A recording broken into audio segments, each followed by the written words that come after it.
Virginia here, Makerspace Coordinator and Chief Imaginator Extraordinaire. I would like to welcome you to the COLAB, the Central Ontario Laboratory, where we use ideation, research, entrepreneurship, and social innovation to fuel your amazing ideas and create lasting change. We are here to educate, inspire, and activate. Prepare to educate yourself with seasoned mentors, be inspired by compelling voices, and activate your plan for success. Welcome to the COLAB. Hey guys, I'm Virginia, this is the hair that lives on top, and today we are going to be talking about lifestyle versus scalable businesses and what is right for you and where you're at. That is exactly right. I'm Jamie Doran, and I'm the Executive Director of Research, Innovation, and Entrepreneurship. So lifestyle versus scalable business, it is a big topic that's on a lot of new entrepreneurs' minds, like where do they fit? So let's dive right in. Lifestyle is what? I would say lifestyle is definitely a job that you took because you're passionate about what it is, and you obviously know other people who are also passionate about the same thing. But it's more normally like a niche. I would see it as like a little niche sort of, not scalable, not something that you could make super gigantic because it wouldn't be something that everybody. Yeah, some people would say too that lifestyle businesses could be they're small enough but big enough to pay your bills and maybe employ several people so they can pay their bills, and they're kind of self-contained. They have a certain maximal size unless you start doing some crazy stuff like a restaurant, for example, would be a good lifestyle business. But you also know that there are restaurants that have turned into these massive scalable businesses like McDonald's. Once they start franchising. Yeah. So in a restaurant situation, franchising is the way to go scalable. So what is scalable then? So a scalable business is? That would be something that you can grow, people are interested in and would like to invest in, and that people see value in your business. So your total market is actually way bigger. Yes. So like for a restaurant, as a restaurant, your market is really the people who can get to your restaurant. So you have kind of a geographic radius around it. But if you were this restaurant where anybody could get food anywhere on the planet instantly from you, like it's like Star Trek, I got a teleporter, I can teleport you a hamburger over in San Francisco. Yes. Suddenly my restaurant concept is a massive scalable business. Do you think that there are definitely some startups that are sort of born to be big?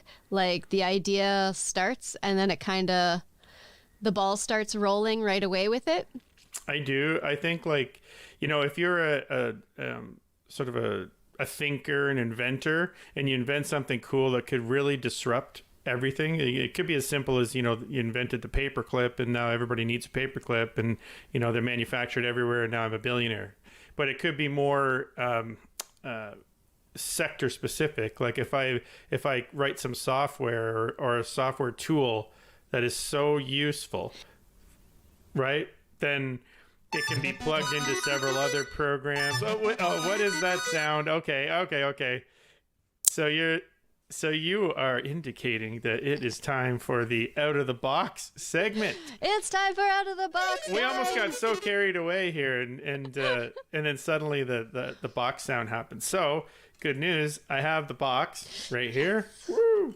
All right, so I am going to take the cards out of the box. That's where we like to think, outside of the box. Okay, I'm going to shuffle them so that here. So there's no monkey business. I'll show that on the camera. They're being nice and shuffled. Okay, now you're going to tell me when to stop. Okay. Okay, are you ready? Yeah. And stop. Ooh, nice fuchsia colored card. Ooh, there we go. And the word is bravery. Bravery. That is the perfect word to talk about startups and scalable businesses and lifestyle businesses, because it is a brave thing to do, to take your passion and build it into a business. So let's start on the lifestyle side when we're talking about bravery. So if you were thinking about a business concept and you wanted to take the leap into it, you definitely need to be brave to do that, right? And you don't want to be reckless. So I think it's being thoughtful about what you do. And you said a few things earlier about what lifestyle businesses kind of draw on, which is their passion. So, and probably not just their passion, but some of their skills that they have. Absolutely. So they know they can, accomplish the goal.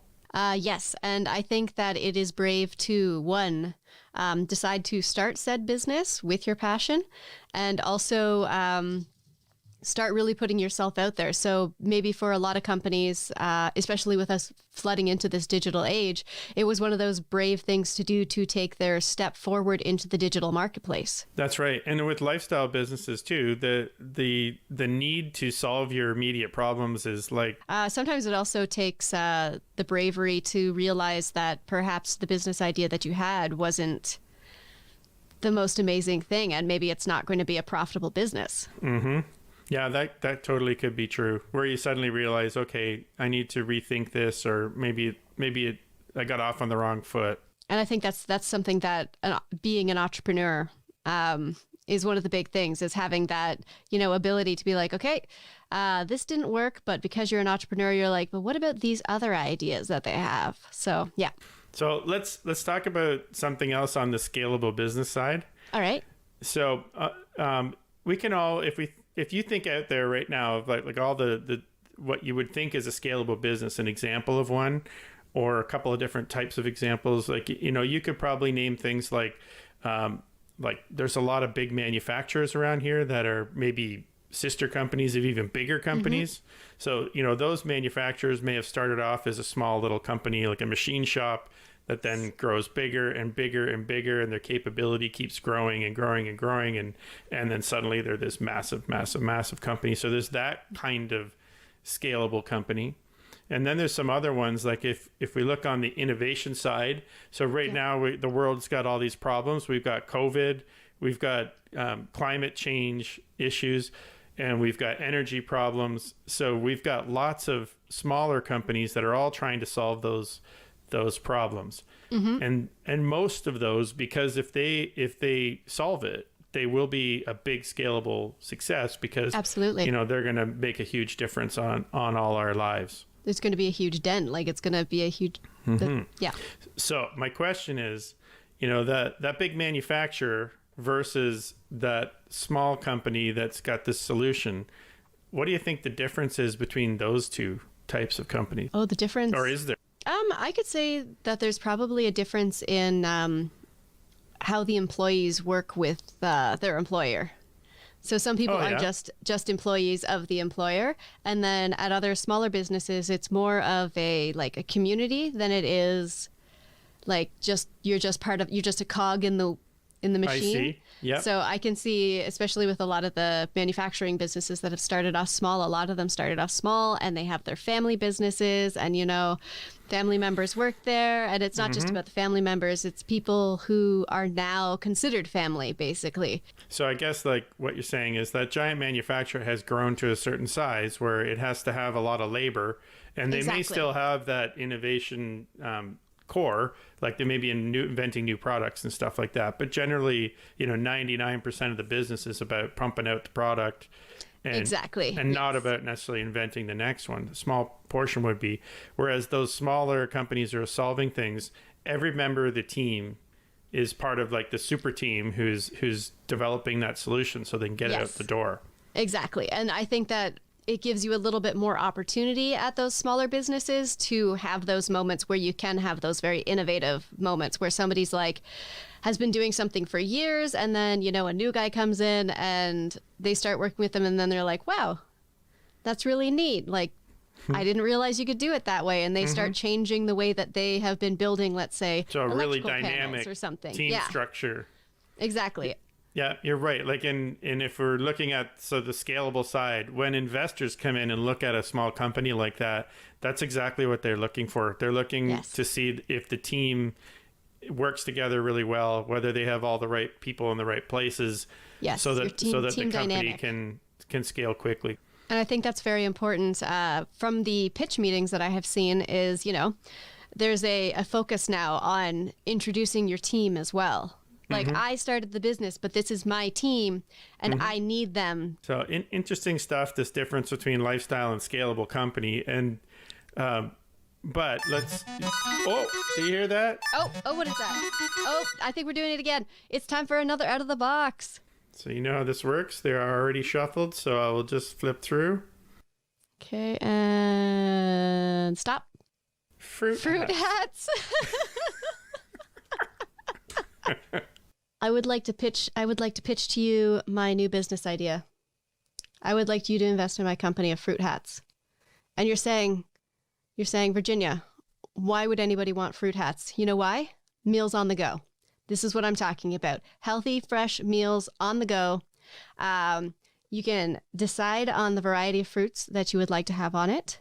And we will prepare those for you. Per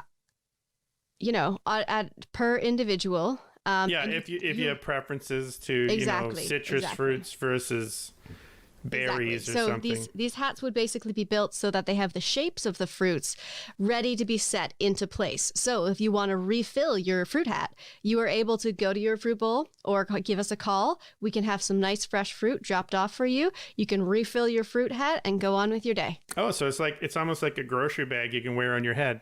Absolutely. Okay, brilliant idea. This is totally scalable. Everyone's going to want one of these fruit hats. Be like, hey, do you have an apple? I sure do. Here you go. I sure do. So we could maybe make a lifestyle business out of that where we just do it locally, where we're kind of knitting them or making them ourselves. But we could turn it into something much bigger. Like what if the, if the niche market for actual hats that hold actual fruit is fairly small, maybe it's not that it's fruit hats literally. Maybe it's like the brand name for a new kind of hat that everybody suddenly needs. Everybody needs a fruit hat. It could also be just the name of a company that is totally obsessed with making things with fruit and giving you fruit flavored things. So turning like fruit material into something like fiber that they can use to make stuff? Exactly. So then they're actual fruit hats so that they can look like regular hats, but they're made out of the fibers and the fruit. Cool. And they don't waste a thing because they keep the juice and then, and they do some cold pressed juice to the side and then they use the fibers to build the hats. Fruit hats. That's great. I really want to have a fruit hat now because I've started eating apples again. And, there's so sometimes when you're moving around, like you're eating your apple, but you like suddenly you need to say, get into the car or put your shoes on. You're like, where do I put this apple? Stick it on your fruit hat. If you had a fruit hat, you could, hygienically add it to the hat and it would hold your fruit. Look like. Yes. Please submit your drawings for fruit hats. Well, there's so many companies out there who have crazy names. There's like that, there's the headphone one, the skull candy. Yes. And there's some monkey one. I can't remember. There's Alienware. Oh, Alienware. Computers. All right, guys. So we had an awesome time chatting today. I'm so glad that you were able to join us for our favorite episodes, which are obviously the out of the box episodes. We talked about the difference between a lifestyle business and a scalable business, and a whole bunch of nonsense in between. And I'm so happy that you joined us. So what Jamie and I need you to do is like and subscribe and share to all of your friends. Awesome. And be brave. Yes. And wear your fruit hats with pride. Hey guys, I'm Virginia. This is the hair that lives on top. And today we are going to be talking about forms of business ownership in Canada. Awesome. And I'm Jamie Doran. I'm the Executive Director of Research, Innovation, Entrepreneurship at Georgian College. And I'm also an entrepreneur, so you can tell I'm really tired because working day and night on all kinds of stuff to improve our business, but also the community. So let's get started talking about companies. So the first kind is sole proprietorship. Yes. Okay, so what does that mean? So that means that there is one person who owns and runs the business, and they also take all the liability if something bad happens. Let's say you're doing something like you're making a product at home and then you're selling it, and you just want to take a bit of that income. You could be sole proprietor, owner of that business, and then you can keep all the business expenses within that sort of capsule of the company that you're calling it, and you're the only owner, and it's kind of directly connected to your personal taxes. Yes. So that right? So that's essentially it. So it's on your tax return, you would have your T4 from that business, but you would also have this company that you run and you're the only owner of that has a series of expenses and revenues against it. It's a way of kind of organizing your activity under the different kinds of revenue that you make or income that you make. So that means that if you were using your car for your business, you'd be able to claim maybe car payments and some things like that. Yeah, you'd be able to. Business.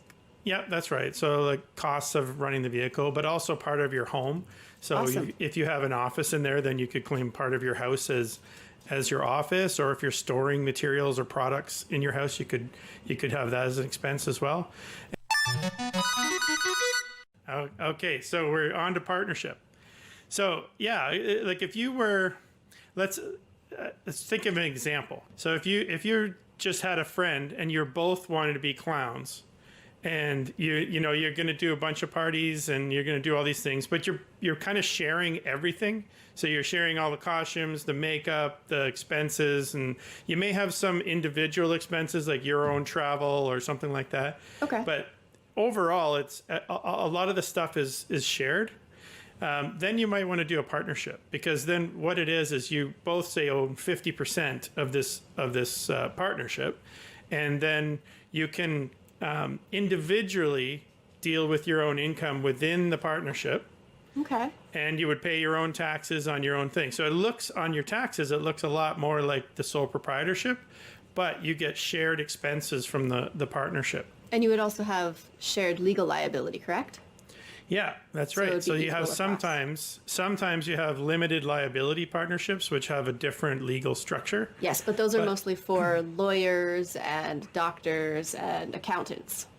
Yep. And so, just like I was given with the clown example, I don't mean that like an office full of lawyers is like a bunch of clowns in there, but the same kind of concept. They're all sharing the building. They're all sharing a lot of resources.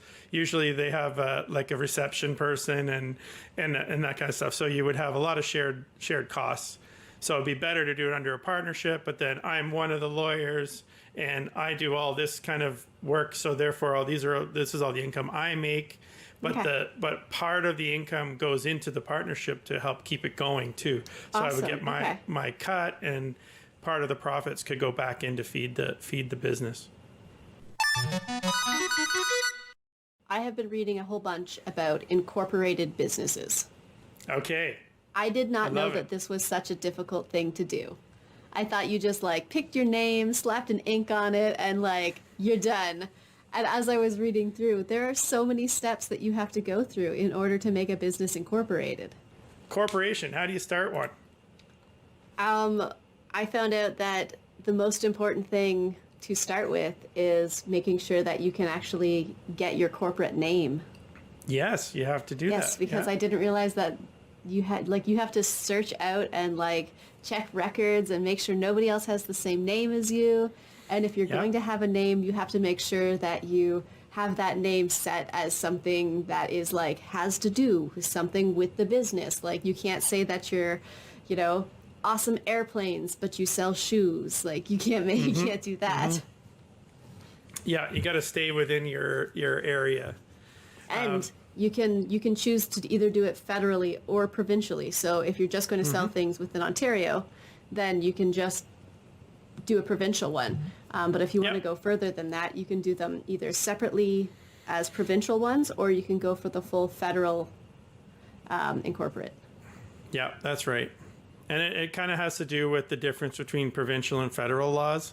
So for the most part, there's no difference. So if you start a provincial company versus federal, there's almost no difference. But if you got different kind of global ambitions with your company, you might want to start federally, because you can access federal laws that might help you make some moves that would be more difficult or different under the provincial.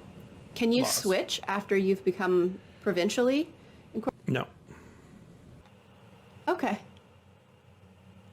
More stuff. Yeah. What else would you need to do if you're starting a corporation? Okay, so you have to there's some documents that you need to get prepared if you're starting a company like this.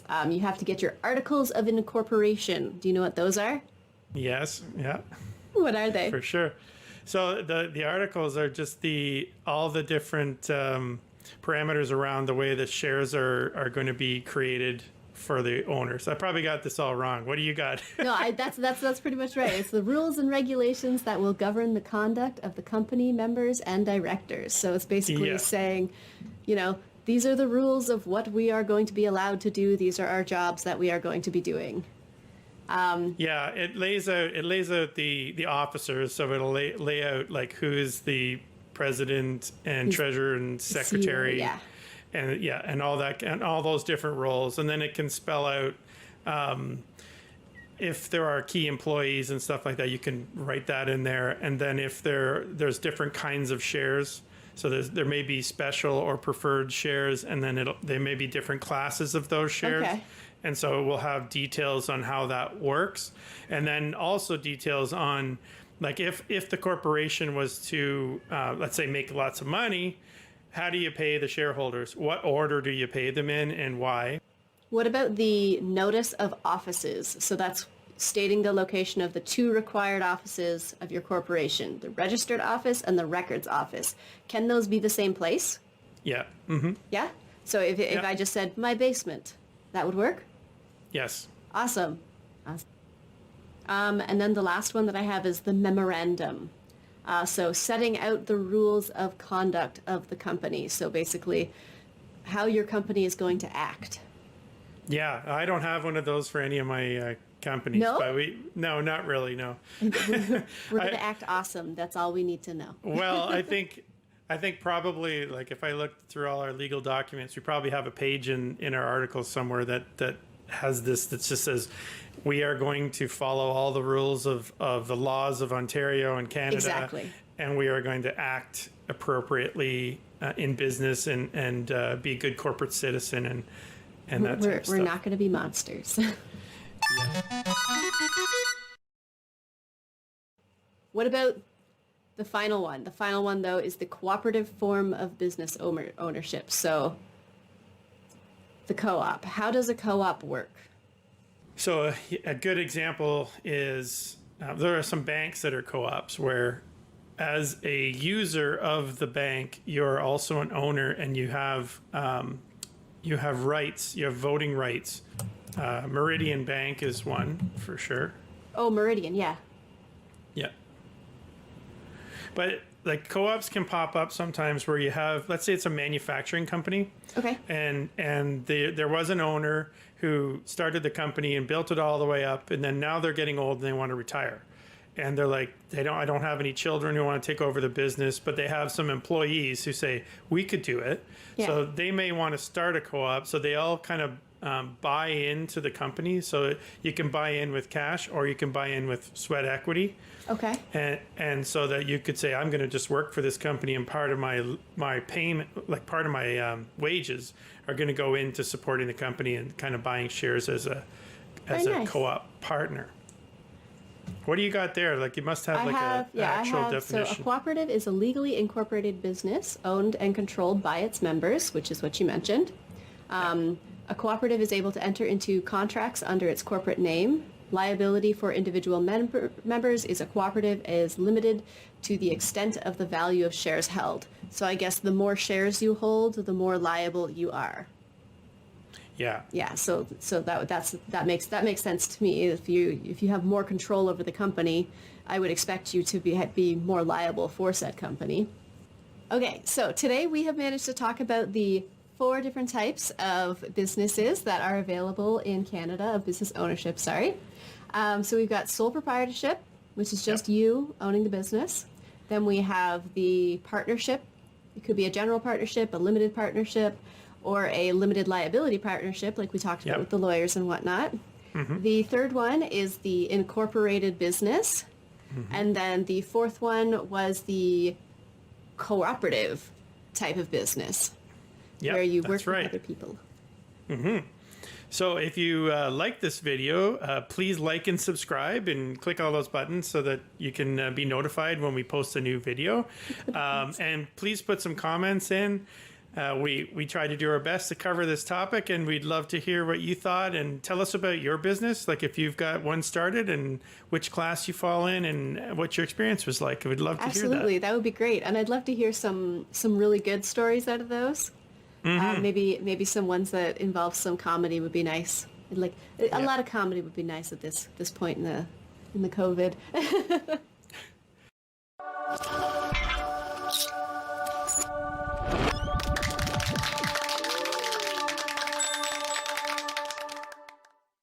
Yeah, this is a great topic. You know, the back when I was a scientist at one time. When you were studying space onions, yes. Yeah, that's right. And somebody had told me, hey, you should start a business. You got some good ideas. And I thought, what does that even mean? You know, like to me, a business was, I don't know, I go shopping or something or there's a factory down the street. So I had to do all the research into what actually businesses are. And I started doing all that research like what you were doing. I think I just saw a cat. Yes, you did. I was like sneakily trying to get her off my lap because she's like, I'm going to walk across the Roadcaster. And the Roadcaster is what we use to record the audio. So her pressing buttons, we might have gotten some ba-doomts in there for no reason. Oh, that would be awesome.